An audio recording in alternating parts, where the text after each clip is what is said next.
Jangan sampai kelaparan banget. Apakah emang ada zat-zat tersendiri gitu yang dimasuk? Hidup di zaman yang serba mudah, serba teknologinya sudah canggih gitu.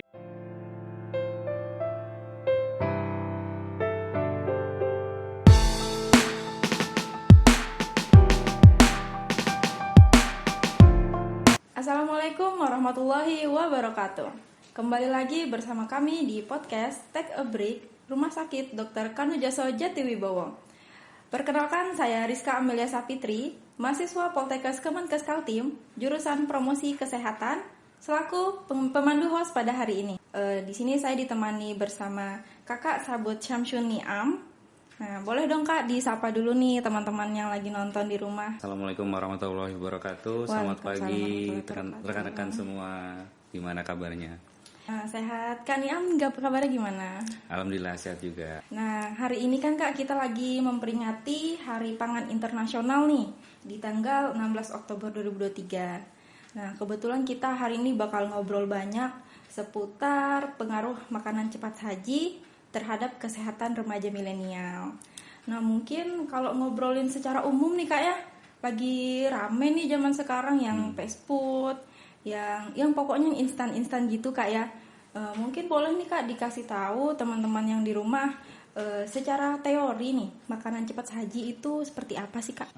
Baik ya, jadi kita bicara tentang fast food ya atau makanan cepat saji ya. Seperti pada umumnya ya, makanan cepat saji atau fast food itu adalah satu makanan yang dipersiapkan, kemudian diolah dan disajikan secara cepat dan dapat untuk sesegera mungkin dikonsumsi oleh konsumen. Nah, biasanya fast food itu terdiri dari junk food ya. Junk food itu salah satu makanan yang rendah nilai gizinya, sehingga ketika dikonsumsi berlebih akan menimbulkan dampak negatif. Jadi kalau secara jenis nih Kak, ada nggak sih jenis-jenis makanan cepat saji kalau dari segi nutrisionis? Ya, contoh-contoh makanan cepat saji ya di sini banyak sekali. Kita kan tinggal di lingkungan perkotaan ya, yang sangat mudah sekali aksesnya mendapatkan. Ya, yang biasa kita lihat sehari-hari dalam kehidupan kita, makanan cepat saji seperti kentang goreng, kemudian burger, kemudian pizza, itu dari makanan ya. Kalau dari minuman, contohnya adalah minuman manis kemasan, minuman bersoda, kemudian minuman kopi dicampur dengan susu dan ada krimnya sih, sehingga itu terlalu banyak kalorinya sehingga tidak sehat seperti itu. Kan kalau zaman sekarang nih Kak ya lagi rame nih makanan yang kayak kentang-kentangan, terus yang Kentucky gitu Kak ya, yang soft drink. Nah terus kalau dari segi gizi itu ada nggak sih Kak dampak atau bahayanya buat tubuh kita gitu? Iya, jadi ketika kita mengonsumsi makanan cepat saji terlalu banyak ya tentu memiliki dampak ya. Dampaknya pertama adalah kegemukan ya tentunya ketika tidak dikonsumsi secara tepat ya, sehingga menimbulkan kegemukan. Nanti dari kegemukan itu biasanya bakal memicu penyakit-penyakit degeneratif seperti diabetes, kemudian penyakit kanker ya, kemudian tekanan darah tinggi atau hipertensi dan lain sebagainya. Nah, kalau kayak gitu kan kita bingung Kak ya.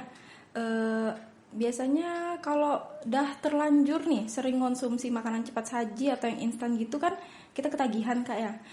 Apakah emang ada zat-zat tersendiri gitu yang dimasukkan di makanan cepat saji makanya kita ketagihan gitu Kak ya? Ya, jadi memang makanan cepat saji ini seperti zat-zat terlarang ya, zat-zat adiktif ya, obat-obatan terlarang ya. Jadi memang ketika dikonsumsi itu memang bakal bikin ketagihan. Itu sebenarnya sudah ada sifat alamiah dari tubuh manusia. Ketika kita lapar kita makan, ketika kita kenyang kita berhenti makan ya. Tetapi otak manusia itu distimulus untuk ketika lapar itu ingin makan makanan yang enak. Nah, tapi pemilihan makan yang kurang tepat itulah jadi makanan cepat saji itu yang menimbulkan ketagihan ya, serta itu dari tubuh manusianya ya, dari luarnya, dari faktor luarnya itu biasanya dari marketing dari restoran cepat sajinya untuk pembelian fast foodnya itu buy one get one mungkin. Iya benar, promonya lagi rame Kak ya.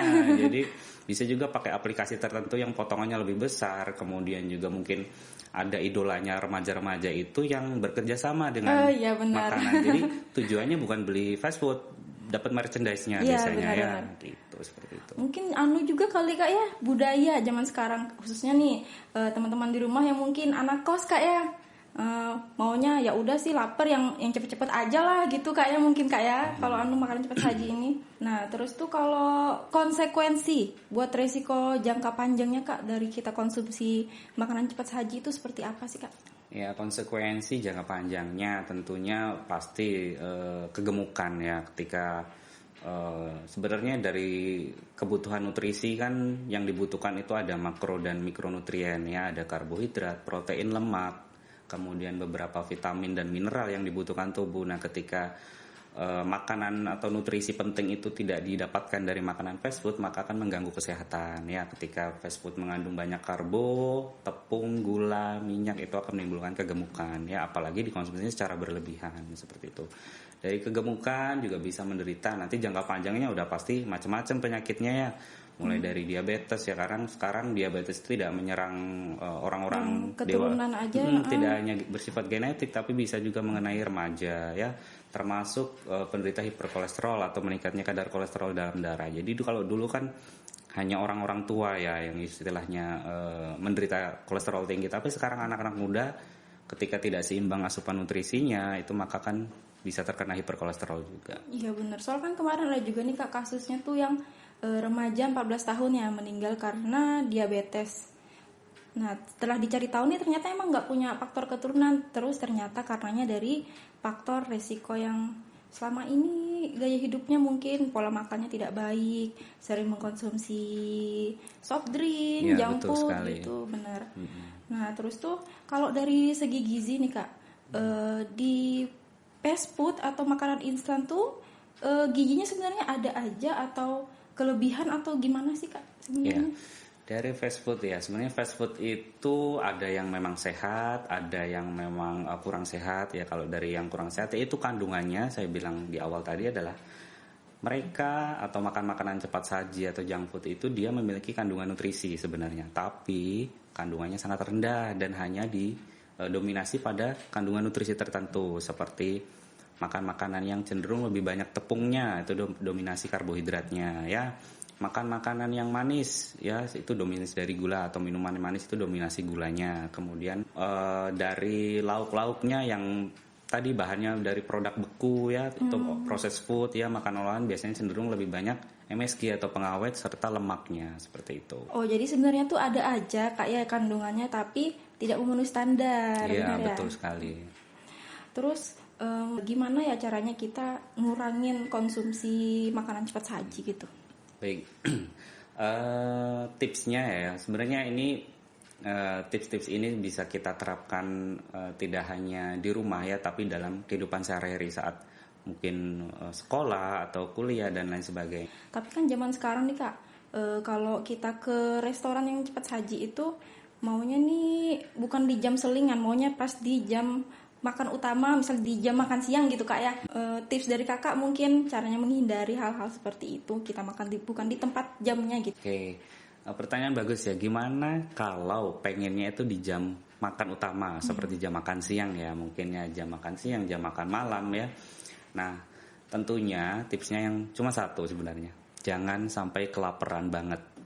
Gitu ya. Jadi tipsnya kita sebelum makan makanan cepat saji kita harus mengkonsumsi buah-buahan dulu, boleh. Jadi nggak ada itu teori buah harus dikonsumsi dulu atau di belakangan, mungkin kalau ada pertanyaan seperti itu ya. Jadi lebih bagus kita konsumsi terlebih dahulu untuk meminimalisir kalap ya ketika Iya, beli benar. ya. Nanti kalau udah kadung lapar ya itu biasanya memang banyak Haus ya. mata juga Haus Kak ya. mata. Jadi sebenarnya itu cuma haus mata. Sebenarnya perut atau lambung kita tuh tidak perlu sebanyak itu gitu ya. Jadi kita tipsnya adalah kita jangan sampai kelaparan. Nah, sebelum makan makanan cepat saji itu kita boleh mengkonsumsi buah-buahan dulu untuk ngisi kurang lebih 1/4 dari isi lambung lah.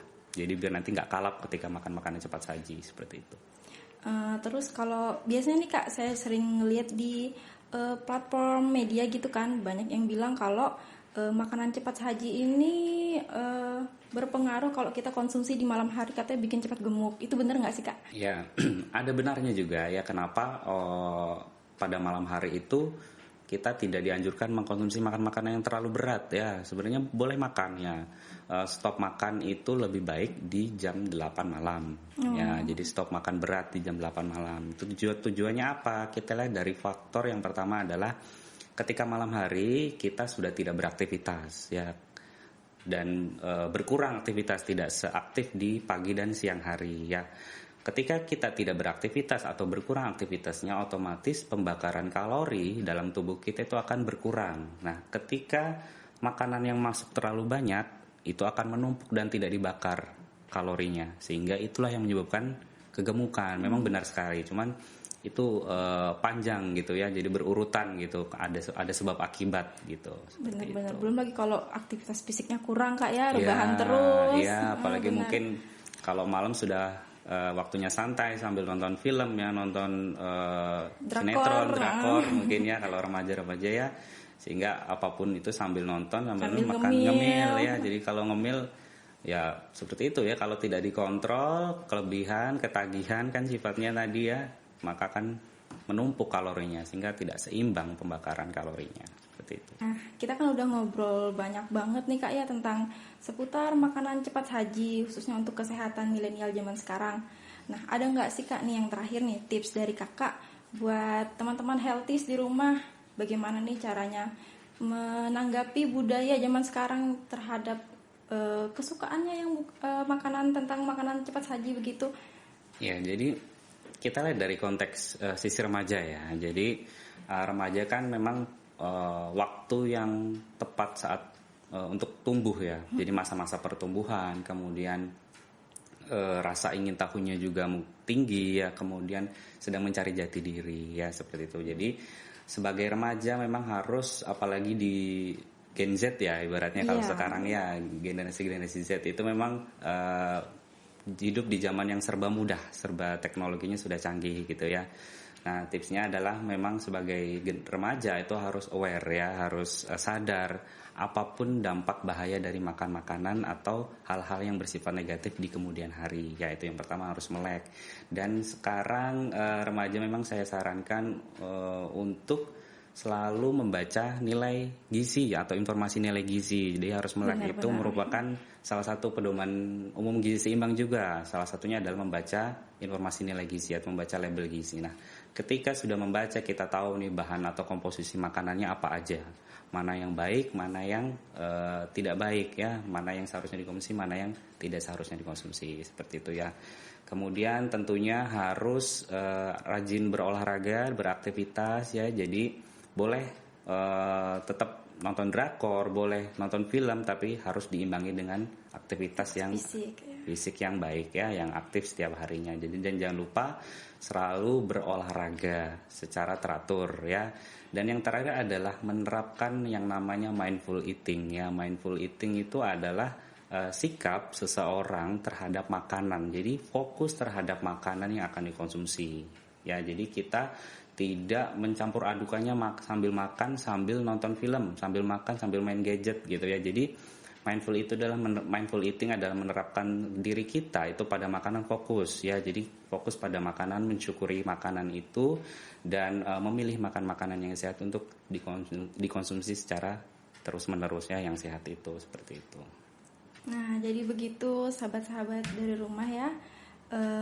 Banyak banget nih tadi yang udah disampaikan sama Kak Niam.